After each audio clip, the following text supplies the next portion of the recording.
सिदरा सुभान की एक बहुत खूबसूरत सी नज्म आप सुन रहे हैं रेडियो एक्सल 1296 और मुझे कहते हैं आतिफ मसूद। लोग खुश नहीं होते, मैंने उनको परखा है। चाहते लुटा करके, वक्त को तबाह करके, पैसे का ज़िया करके, सारे हक अदा करके, उनकी हर ख्वाहिश को जिंदगी बना करके, दर्द में मुसीबत में हौसले अता करके मैंने उनको परखा है।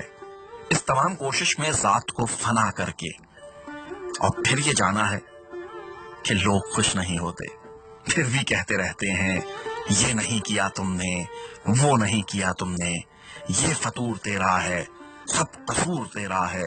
क्या किया मेरी खातिर, क्यों बने हो यूं शातिर। माना कि तुम अच्छे हो, भोले हो और सच्चे हो, लेकिन मेरे हिस्से में कौन सी भलाई है। तुमसे तो हजार अच्छी बाकी सब खुदाई है।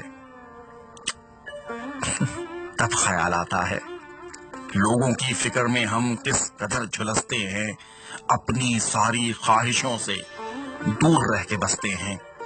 लेकिन फिर भी ऐसा है कि लोग खुश नहीं होते, कुछ भी कहते रहते हैं।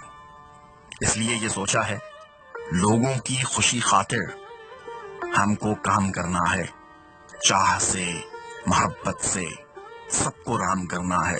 लेकिन अपनी जात को यूं फना नहीं करना, अपनी सारी ख्वाहिशों का खून बहा नहीं करना। जिंदगी की तलखी को मुस्कुरा के पीना है, लोगों की नहीं सुननी, अपनी खातिर जीना है, अपनी बात करनी है, अपना जख्म सीना है। क्योंकि लोग खुश नहीं होते, मैंने उनको परखा है। लोग खुश नहीं होते।